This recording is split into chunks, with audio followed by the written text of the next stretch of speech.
बिस्मिल्लाहिर्रहमानिर्रहीम। अस्सलाम वालेकुम। मैं हूँ आपकी होस्ट आयशा ईमान और आप देख रहे हैं इंसाइक्लोपीडिया ऑन चैनल सिटी 55। जी नाजरीन, उम्मीद है आप लोग खैरियत से होंगे और अच्छा दिन गुजरा होगा आपका बिल्कुल। और आपको फीडबैक मिला, आपने पहले प्रोग्राम जो देखे उनका अच्छा फीडबैक मिला, इसीलिए नेक्स्ट अच्छी और ऐसे टॉपिक्स लेके आ रहे हैं हम जिससे आपको जो है इंफॉर्मेशन मिले। अगर हम बात करें पहले ज़मानों की, तो पहले ज़माने बहुत खूबसूरत थे। उस वक्त लोगों में एहसास था, मोहब्बत था, रिश्तों की कदर थी। लेकिन अब वो ऐसा है, लेकिन वैसा माहौल नहीं है जो पहले पुराने ज़मानों के लोगों में हुआ करता था। लेकिन जो है कभी कभी हमारा दिल करता है कि कोई ऐसी बात सुने, कोई नया वाक़या सुने, लेकिन हम अपनी ज़िंदगी में कोई ना चेंज चाहते हैं, छोटा सा चेंज चाहते हैं जो हमारी थोड़ी सी ज़िंदगी बदल दे। तो जी नाज़रीन, आज हम बात करेंगे लोक कहानी है। लोक कहानी नहीं कहा जा सकता, लोक दास्तान है जो पाक हिंद के ज़माने में जो थी हुई थी, रोमानवी दास्तान थी हीर रांझा की। तो जी नाज़रीन, आज हम बात करेंगे हीर रांझा के बारे में।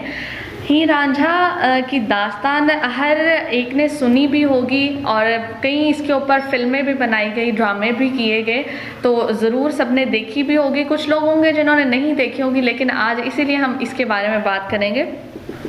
हीर रांझा की दास्तान एक बहुत मुनफरिद और अलग सी दास्तान थी जिसमें कुछ सबक भी था और कुछ मोहब्बत के तकाज़े भी जो हैं अदा किए गए थे, उसके बारे में भी जो है बयान किया गया था। जी बिल्कुल, हीर रांझा की दास्तान, इसके ऊपर पाकिस्तान में भी कई फिल्में बनी, ड्रामे बने और इंडिया में भी कई फिल्में और ड्रामे बने गए। ये नहीं कहा जा सकता कि जो फिल्में और ड्रामे बने थे वो असल कहानी थी भी या नहीं, लेकिन आज हम जो बात करेंगे उनके गांव से लेके उनके असल नाम, हर चीज़ के बारे में बताएंगे कि उनका असल नाम क्या था, उनका आबाई गांव क्या था।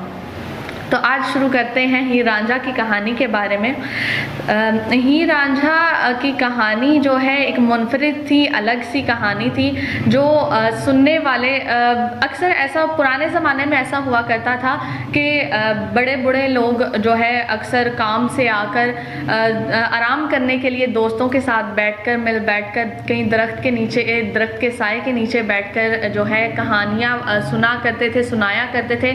कुछ गेम्स खेलते थे, कुछ खेल खेलते थे जिसके दौरान वो इस तरह की बातें किया करते थे। अब किसी के पास इतना वक्त नहीं है कि वो किसी के पास बैठकर उससे कुछ बातें कर लें। अब तो जिस तरह मॉडर्न ज़माना आता जा रहा है उस तरह जो है वो दौर ख़त्म होता जा रहा है, लोगों के आपस के ताल्लुकात ख़त्म होते जा रहे हैं। अगर हम रांझा की कहानी से शुरू करें कि उनके आबाई गांव क्या था, कहाँ से वो जो है ताल्लुक़ रखते थे। रांझा जो थे, रांझा तो उनकी ज़ात का नाम था, उनका अपना असल नाम मियाँ मुराद उर्फ मियाँ रांझा था, इस तरह से उनका नाम था।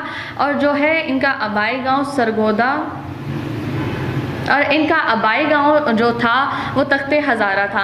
इनका आबाई गांव का नाम तो जो पुराना नाम था वो खजियाँ वाला था, लेकिन तख्ते हज़ारा जो है इनका नाम इसलिए रख दिया गया कि दौरान सफ़र मुग़ल शहनशाह एक दफ़ा वहाँ से गुज़र रहे थे, तो दौरान सफ़र जो है उनका तख्त वहाँ पर बिछाया गया उस गाँव में जहाँ मियाँ रांझा रहते थे। उनका आबाई गाँव था खजियाँ वाला, वहाँ पर उन्होंने जो है अपना तख्त बिछाया और कुछ अरसा वहाँ क़याम किया। उसके बाद जो है इसका नाम तख्ते हज़ारा रख दिया गया। तख्ते हज़ारा एक बहुत खूबसूरत इलाका सरगोदा के करीब मशरिक़ के वाली साइड पर, सरगोदा के करीब मशरिक़ की जानिब जो है एक दरियाए चनाब है, उसके किनारे पर वाक़या ये गांव था। और इस गांव की खूबसूरती सरसब्ज़ो शादाब गांव था। कहा जाता है कि यहाँ के रहने वाले लोग जो हैं वो ज़्यादा काश्तकारी में जो है माहिर थे और वहाँ की आबो हवा, साफ़ सुथरी आबो हवा, वहाँ के खेत, वहाँ के फल, वहाँ की गई काश्तकारी की चीज़ें जो हैं बहुत मानी जाने वाली थी। और कहा जाता है कि इस गाँव की सरसब्ज़ो शादाब इतनी हरियाली थी, हर तरफ हरियाली फैली हुई थी। अगर अब भी हम उस गाँव में अगर हमारा जैसे मैंने कहानी पढ़ी, मतलब मैंने इसके बारे में जानना चाहा, तो मुझे भी कुछ चीज़ें ऐसी पता चली जो मुझे भी नहीं पता थी। जैसे मियाँ रांझा का असल नाम जो था मियाँ मुराद उर्फ मियाँ रांझा था। उनका असल नाम मियाँ मुराद था। जी नाज़रीन, तो मुझे पता नहीं था कि इनका असल नाम ये होगा, लेकिन मैं सुन के हैरान हुई, पढ़ के हैरान हुई कि उनका असल नाम ये था। अगर हम ये सरगोदा वाली साइड पे मतलब इनके आबाई गांव की तरफ जाएं तो वहाँ पे ये ज़ात इतनी जो थी आम थी ये ज़ात, इसलिए वहाँ पे काफ़ी जो शॉप्स थी वहाँ पे मौजूद शॉप, वहाँ पे उनका नाम शॉप्स का नाम रखा गया रांझा पान शॉप, रांझा मोबाइल शॉप, इस तरह से जो है इनका नाम वहाँ पे माना जाता था। और यहाँ पे अगर देखा जाए तो मियाँ रांझा, अगर मियाँ रांझा की बात करें तो मियाँ रांझा अपने जो है वालिदैन के बहुत करीब थे। मियाँ रांझा जो थे अपने वालिदैन के बहुत ही जो है लाडले बेटे कहा जा सकता है, वो बहुत लाडले थे अपने घर वालों के। 4 भाई, ये लोग 4 भाई थे और 4 भाइयों में मियाँ रांझा सबसे छोटे थे और ख़ास तौर पे ये जो है अपने बाप के बहुत ज़्यादा लाडले बेटे थे, क्योंकि सबसे छोटे थे इसलिए बड़े भाइयों के भी लाडले थे और वालिद के भी लाडले थे। इन्हें रोज़े मुआश का कोई जो है परेशानी नहीं होती थी। बड़े भाई जो थे वो काश्तकारी किया करते थे, अपनी ज़मीनों पे काम किया करते थे। बड़े भाई जो तीनों बड़े भाई थे वो शादीशुदा थे। मियाँ रांझा ही जो थे फ़िक्र मुआश से बिल्कुल दूर थे कहा जा सकता है। इन्हें मियाँ रांझा की जो ख़ास बात थी, उन्हें बांसुरी बजाने का बहुत शौक़ था। बांसुरी भी बजाने का शौक़ था और घूमने फिरने का भी बहुत शौक़ था। और जो है काफ़ी जगह जो हिंदुस्तान और पाकिस्तान में काफ़ी ज़्यादा ऐसी फिल्में बनाई गई हैं जो जिनमें काफ़ी जो है ख़ुद से ऐड किया गया है। कुछ वाक़यात ऐसे हैं जो ख़ुद से ऐड किए गए हैं, लेकिन जो है मुझे भी नहीं पता क्या मैं जो सुना रही हूँ वो हकीकत ही है, लेकिन ज़्यादा जो है जैसी मैं स्टोरी सुना रही हूँ वो काफ़ी ज़्यादा जो है कहा जाता है कि ये असल स्टोरी है। मियाँ रांझा की कुछ लोग कहते हैं कि मियाँ रांझा की जो है कोई याद होगी उनके गांव में, वहाँ पर एक करीब जो है दरगाह है, लेकिन कहा जाता है कि वो दरगाह जो थी उस जगह पे पहले मियाँ रांझा का जो है घर हुआ करता था, लेकिन वहाँ के जो रहने वाले लोग हैं, आबाई लोग हैं, वो कहते हैं कि ऐसा कुछ नहीं है। जी बिल्कुल, उनकी कोई ऐसी याद नहीं है जो उनके गांव में हुआ करते थे। जी, हम बात कर रहे थे कि वो अपने घर में सबसे ज़्यादा लाडले बेटे थे, 4 भाइयों के सबसे छोटे भाई थे और ख़ास तौर पे अपने वालिद के बहुत ज़्यादा लाडले थे और ख़ास तौर पे उन्हें जो है बांसुरी बजाने का बहुत शौक़ हुआ करता था। जी, बांसुरी बजाने का शौक़ हुआ करता था और जो है घूमने फिरने का शौक़। उन्हें किसी चीज़ की टेंशन नहीं हुआ करती थी कि मुझे काम करना है या मुझे कोई मेहनत करनी है, इस सब से वो बहुत ज़्यादा दूर थे। तो उनके वालिद ने भी कभी उनसे ये नहीं कहा कि तुम्हें काम करना चाहिए, उन्हें समझाया करते थे, लेकिन वो बातें इधर उधर की करके उस बात को टाल दिया करते थे। जब मियाँ रांझा इतने लाडले हुआ करते थे, उन्हें किसी चीज़ की फ़िक्र नहीं हुआ करती थी, तो कुछ अरसा गुज़रा तो उनके वालिद का इंतकाल हो गया, उनके वालिद गुज़र गए। तो उनके वालिद की जो ज़मीन थी वो उनके भाइयों ने, उनके वालिद के जो है मरने के बाद भाइयों ने ज़मीन पर कब्ज़ा करने की कोशिश की और उसमें जो है मियाँ रांझा को हिस्सा देने से इनकार किया। लेकिन जब वो हिस्सा देने से इनकार किया तो मियाँ रांझा के भाइयों ने उनके ऊपर उनका खाना पीना बंद कर दिया, सिर्फ एक जायदाद की वजह से। अगर सोचा जाए तो इनकी मुश्किलात का पहले उन्हें किसी चीज़ की मुश्किलात का सामना नहीं करना पड़ा, लेकिन जब उनके वालिद की वफ़ात हो गई उनके बाद उसके भाइयों ने जो उनके साथ सलूक किया, वो इस चीज़ को सोच भी नहीं सकते थे कि मेरे साथ ये वक्त गुजरेगा। लेकिन फिर भी यही हालात जारी रहे। जब मियाँ रांझा का वहाँ रहना मुश्किल हुआ तो उन्होंने जो है बांसुरी ली, जो उनकी ख़ास चीज़ थी, उन्होंने अपनी बांसुरी ली, तन पे जो कपड़े पहने हुए थे वही कपड़े पहने हुए थे और वहाँ से अपने गांव को जो है खैराबाद कहा और जो है चल पड़े, किसी नए सफ़र की तरफ चल पड़े। इसके आगे कुछ और स्टोरी, बहुत मज़ेदार आगे स्टोरी है, वो बताएंगे, लेकिन एक छोटे से ब्रेक के बाद। कहीं मत जाइएगा।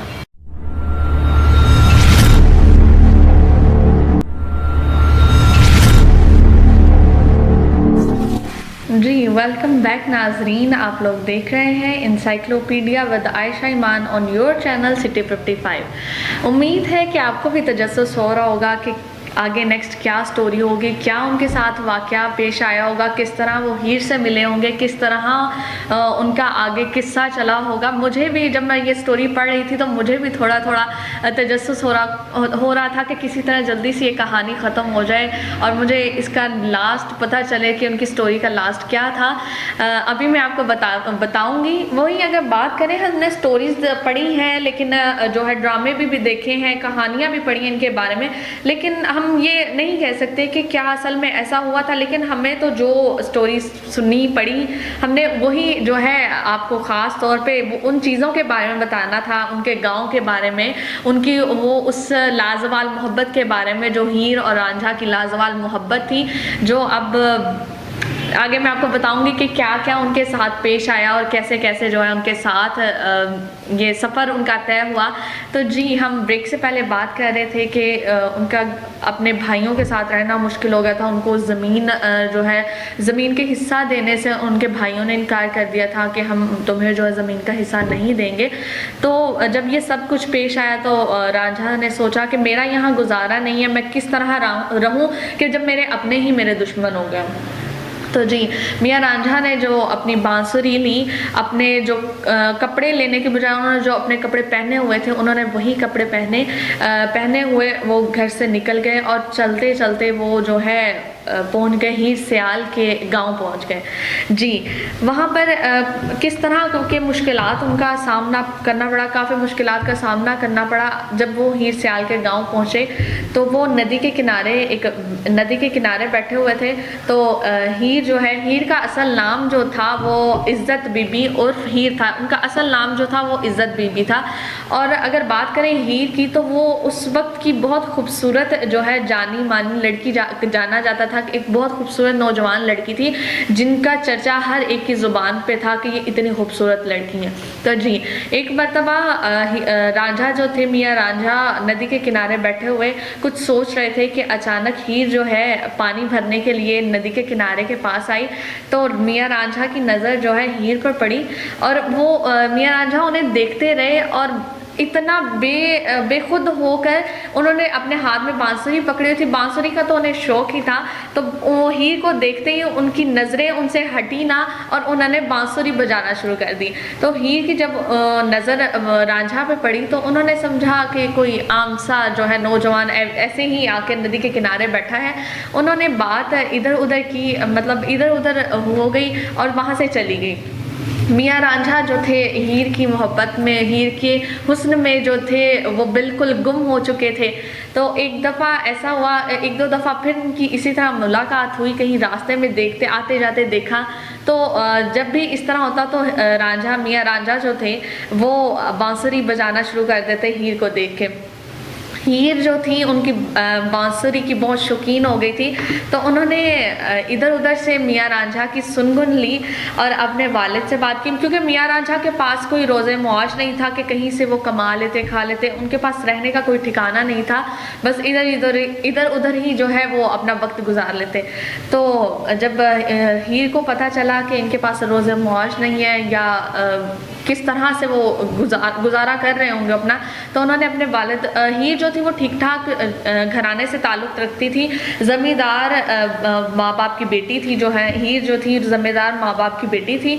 और हीर ने अपने वालिद से बात की रांझा के बारे में कि इस तरह से एक बेरोज़गार है, उसको काम की ज़रूरत है। उन्होंने अपने वालिद से बात करके तो मियाँ रांझा को जो है गाय भैंस माल मवेशी का जो सारा काम था वो मियाँ रांझा को सौंप दिया। इसी तरह आते जाते मियाँ रांझा हीर को देख लिया करते थे और उनको देख के बांसुरी बजाया करते थे। बांसुरी का शौक़ तो मुझे लगता है उन्हीं से शुरू हुआ होगा। जिन लोगों को बांसुरी का अब शौक़ है, उन्हीं की दास्तान से मुझे लगता है लोगों को शौक़ हुआ होगा। उनकी बांसुरी की जब वो बजाते थे, उनके इतने कहा जा सकता है बहुत तरतीब से, बहुत खूबसूरती से वो सुर लगाया करते थे कि हीर जो है उनके उन मधुर सुरों की वजह से जो है उनकी दीवानी हो गई थी। और जब इनके ताल्लुकात बढ़ने लगे, आहिस्ता आहिस्ता इनकी बातचीत शुरू हुई, तो फिर आहिस्ता आहिस्ता मुलाकात का भी सिलसिला शुरू हो गया। दोनों ने आपस में मोहब्बत का इजहार किया।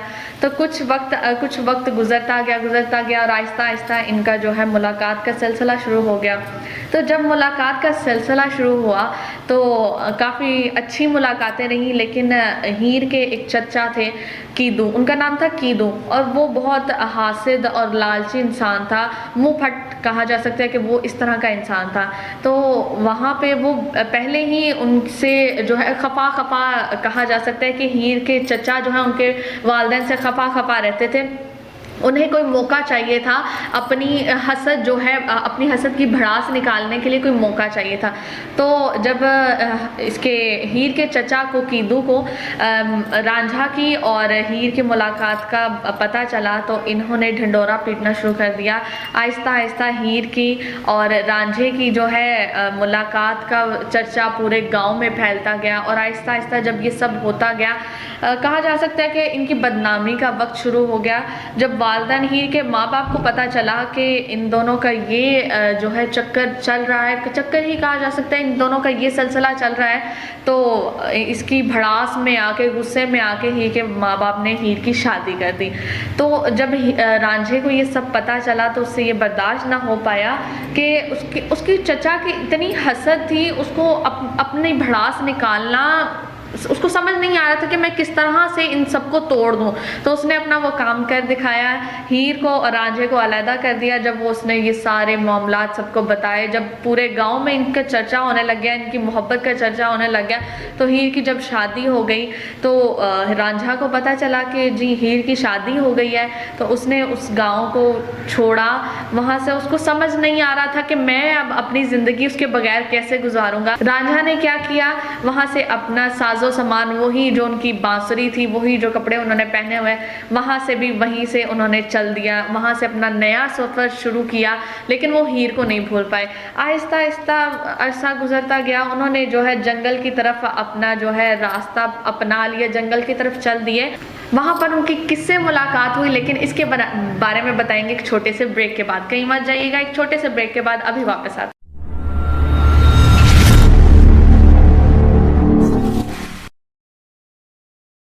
अपने ख्वाबों को दे हकीकत का रंग, मेगा स्टेट के संग। डीएचए की खूबसूरत लोकेशन, पुरसकून माहौल। अब डीएचए में रिहाइश हर किसी की पहुंच में। Mega state DHA files sales office, एक बावकार तर्ज रिहाइश, 5, 8, 10 मरलाज फाइल्स आर अवेलेबल। इन्वेस्टमेंट का बेहतरीन मौका डीएचए कैंट गुजरावाला में, फाइल्स कैश और आसान इकसात पर। इसके अलावा डीसी कॉलोनी, अस्क्री फेज 1, 2, 3 बाजार एरिया में प्रॉपर्टी की खरीदो फरोख्त का बाएतमाद इदारा। Mega state, chief executive Mohammad Irfan Hameed Chauhan. Address बिल मुकाबिल DHA office, main GT road, Rahwali cantt Gujranwala.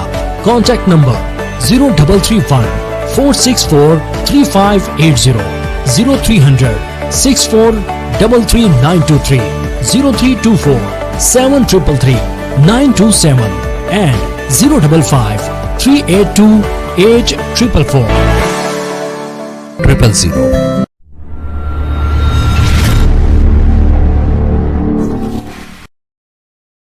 Welcome back नाजरीन, आप लोग देख रहे हैं encyclopedia with Ayesha Iman on channel City 55। उम्मीद है नाजरीन आपको भी आज के जो है टॉपिक है उसका मज़ा आ रहा होगा, तजस्सुस होता होगा कि नेक्स्ट क्या होगा। बस हमारी मजबूरी है कि ब्रेक लेना पड़ती है थोड़ी सी, लेकिन फिर भी जो है हम आपको स्टोरी पूरी सुनाएंगे, क्यों नहीं।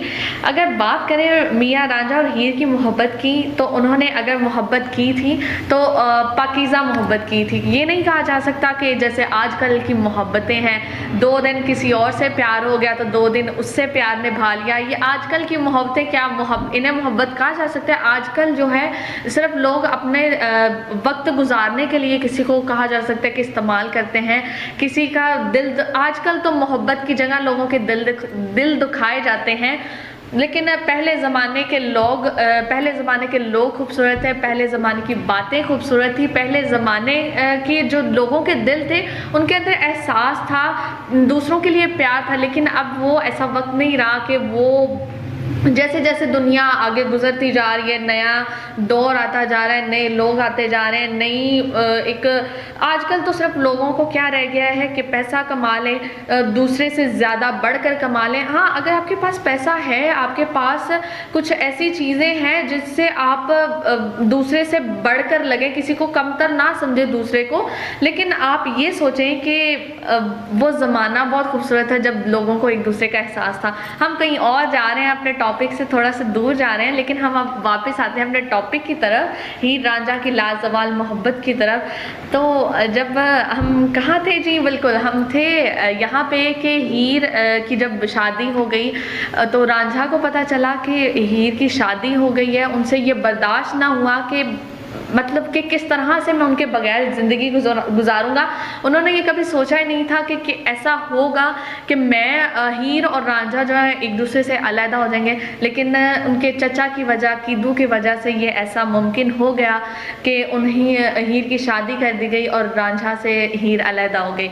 जब ये सब हुआ तो रांझा ने जो है अपनी बांसुरी ली और जंगल की तरफ जो है चल दिए, अपना रास्ता जंगल की तरफ अपना लिया कि अब वहाँ उस गाँव में रहने का कोई फ़ायदा नहीं था, उस जगह रहने का कोई फ़ायदा नहीं था जहाँ हीर नहीं थी, रांझे की हीर नहीं थी वहाँ पे। तो जब रांझा जो है, मियाँ रांझा जंगल की तरफ चल दिए तो उनकी मुलाकात हुई एक ऐसी शख्सियत से जो जोगियों के एक फ़िरके के जो थे, सरदार थे कहा जा सकता है। बाबा गोरखनाथ जो हैं उनका नाम था, जिनसे मियाँ रांझा की मुलाकात हुई। जब मियाँ रांझा से इनकी मुलाकात हुई, वो जैसे मैंने बताया कि वो एक जोगियों का फ़िरका था और फ़िरके का नाम जो था वो कनफटा था। उस फ़िरके के वो जो थे सरदार थे, उसी फ़िरके को लिए बस जैसे जंगल में मियाँ रांझा अपनी मोहब्बत को सोचते सोचते एक नई दुनिया में निकल आए, इसी तरह वो भी जोगियों का एक फ़िरका था। तो मियाँ रांझा ने उस फ़िरके में अपने आप को उसी फ़िरकी में तो मियाँ रांझा ने भी उसी फ़िरके में जो है अपने आप को कहा जा सकता है संभाल लिया, खुद को दुनिया से अलहदा कर लिया। उन्होंने हाथ में कासा पकड़ लिया, बांसुरी तो उनकी वो छोड़ नहीं सकते थे क्योंकि हीर जो थी वो बांसुरी की ही दीवानी हुई थी रांझा से। तो मियाँ रांझा ने हाथ में कासा पकड़ लिया और कान छुदवा लिए, कान में वो मुंदरी जिसे कहते हैं वो पहन ली और वो उस तरह से जोगियों सा लिबास जो है उन्होंने अपने तन पे डाल लिया और हीर की लाजवाल मोहब्बत कहा जा सकता है कि वो अपने दिल में लिए, बस जहाँ रास्ता मिलता वहीं को गुजर जाते। तो जब ये ऐसा सिलसिला आहिस्ता आहिस्ता ये सिलसिला गुजरता गया और एक ऐसा वाक़या आया कि किसी तरह रांझा मियाँ रांझा तो ऐसा हुआ कि मियाँ रांझा जो थे वो हीर के गांव में पहुंच गए जहां हीर की शादी की गई थी। जब मियाँ रांझा को वहां जाकर पता चला कि हीर को वहां पर देखा तो वो बहुत हैरान हुए। उन्होंने वहीं पे अपना बसेरा डाल लिया। तो जब कुछ अरसा गुजरा, आहिस्ता आहिस्ता टाइम गुजरता गया, वक्त गुजरता गया, तो हीर को पता चला कि यहाँ रांझा मौजूद है। उसने अपने रांझे को देखा और उसने पहचान लिया क्योंकि अब तो उसके हालात बदल गए थे। उसने कासा लिया, हाथ में कानों में मुंदरी पहन ली और अपने लिबास को बदल लिया, हर चीज़ उन्होंने तब्दील कर ली अपनी। तो लेकिन फिर भी वो मोहब्बत थी तो हीर ने अपने रांझे को पहचान लिया। जब हीर से ये सब बर्दाश्त ना हुआ तो उसने अपनी वहाँ पर इसकी सहेली थी हीर की, जहाँ ब्याही गई थी, जो है हीर ब्याही गई थी, वहाँ पे उनकी सहेली बनी उस दोस्त से और अपनी जो नंद थी, उनकी हीर की नंद थी, उनसे बात की, रांझे के बारे में अपनी कुछ कहानी सुनाई। तो जो है क्या नाम, इन्होंने एक कहा जा सकता है कि एक प्लान बनाया कि हीर को सांप ने डस लिया और सांप भी जहरीला था। तो हीर की नंद ने कहा कि जी किसी साधु को बुलाएं, वो इसके जहर का जो है कोई तोड़ निकाल सकता है। तो वहाँ पे साधु जो मौजूद था वो हीर का रांझा था। हीर की रांझे से मुलाकात हुई और उन्होंने वहाँ से भाग गए, उस गांव से भाग गए। हीर और रांझा जो थे वो वहाँ से भाग गए और वहाँ से भागने के बाद उन्होंने आपस में खुद शादी करने का नहीं सोचा था। उन्होंने आपस में बात की, एक दूसरे को समझाया और चल दिए हीर की गांव की तरफ, जहां हीर के वालिदैन उसके माँ बाप जो थे वहां रहते थे। जब ये हुआ तो हीर जो है, हीर और रांझा हीर के गांव में पहुंच गए। जब वहाँ पहुँचे तो माँ बाप जो है हीर के वो देखकर हैरान हुए। वो अपनी बेटी की ज़िद के आगे जो है वो इनकार ना कर सके कि इतनी मोहब्बत थी इनकी आपस में, तो हमें जो पहले कर देना चाहिए, हमने गलती की, वो अपनी गलती को मानते थे कि जो हमने कर दिया वो गलत किया। अब जो है आहिस्ता आहिस्ता हीर की ज़िद की वजह से हीर और रांझा की जो है हीर के वालिदैन ने शादी तय कर दी। ये जो है हसद, जैसे मैंने बताया कि कीदू की हसद जो हीर के चचा की थी, वो हसद आहिस्ता आहिस्ता बढ़ती जा रही थी। तो उसने क्या किया, जब ये देखा कि ये माहौल खुशियों का बनता जा रहा है, उससे ये बर्दाश्त ना हुआ। तो जैसे जैसे हीर और रांझा की शादी के दिन करीब आते गए, उसकी और हसद बढ़ती गई। जिस दिन हीर और रांझा की शादी थी उस दिन इसके चचा कीदू ने लड्डू, जहरीले लड्डू जो है तैयार किए और शादी वाले दिन हीर को जो है वो लड्डू खिला दिया और हीर जो है वो मर गई। एक अजीब सी सिचुएशन कहा जा सकता है कि इतनी अच्छी स्टोरी स्टार्ट होते होते इस एंड तक पहुंच गई कि हीर जो है मर चुकी थी। तो जब ये सब हो गया, रांझे को इस बारे में पता चला कि हीर मर गई है, तो वो रोता पीटता, इसी तरह कहा जा सकता है कि रोता हुआ पीटता हुआ वो हीर के घर पहुंचा। और जब हीर को मरे हुए अपने सामने जहरीले लड्डू खा के मरे हुए देखा तो उससे भी ये बर्दाश्त ना हुआ, उसने भी वो जहरीला लड्डू खाया और वो भी मर गया। अब इस स्टोरी नहीं, दास्तान है, असल दास्तान है। ये कहा नहीं जा सकता कि उन्होंने सिर्फ अपनी वजह से सब किया, अपनी मोहब्बत पाने के लिए। उन्होंने घर वालों की मर्जी भी चाही थी, लेकिन सिर्फ एक हासिद की वजह से उनका ये कहा जा सकता है कि ये हाल वो इस हद तक पहुंच गया कि उन्होंने, उसके चचा ने उनको मार डाला। अब आजकल की मोहब्बतें क्या हैं जी, एक दिन उसके साथ गुजार ली तो दूसरे दिन उसके साथ। एक दिन ऐसा भी है कि अगर आप एक से बात कर रहे हैं ना, तो उसी वक्त आप बैठे दूसरे के साथ भी बात कर रहे हैं। हम ये नहीं सोचते कि हमारी वजह से किसी का दिल दुख रहा है, हमारी वजह से कोई इस सदमे में जा सकता है। आजकल तो इस वजह से सिर्फ टीनेजर्स 18, 19, 20 ईयर्स के स्टूडेंट्स जो हैं, जिनको अपनी पढ़ाई की फ़िक्र होनी चाहिए, किसी चीज़ की फ़िक्र नहीं होनी चाहिए, वो आजकल इन सुसाइड्स के पीछे, ये लव स्टोरीज़ के पीछे, किसी के पीछे जो है खुद सुसाइड कर लेते हैं, अपने आप को मार लेते हैं। क्या वो अपने वालिदैन के बारे में नहीं सोचते?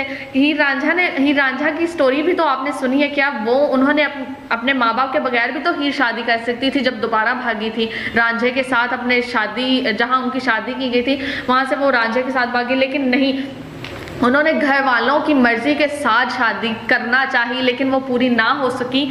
तो अगर इस तरह की सिचुएशन, अगर मैं बात करूं इस बारे में कि अगर इस तरह की कोई सिचुएशन आती है कि आप किसी को पसंद करते हैं या कोई आपको पसंद करता है, तो अगर बच्चे कोऑपरेट करते हैं ना अपने वालिदैन से, तो वालिदैन को भी उनसे कोऑपरेट करना चाहिए।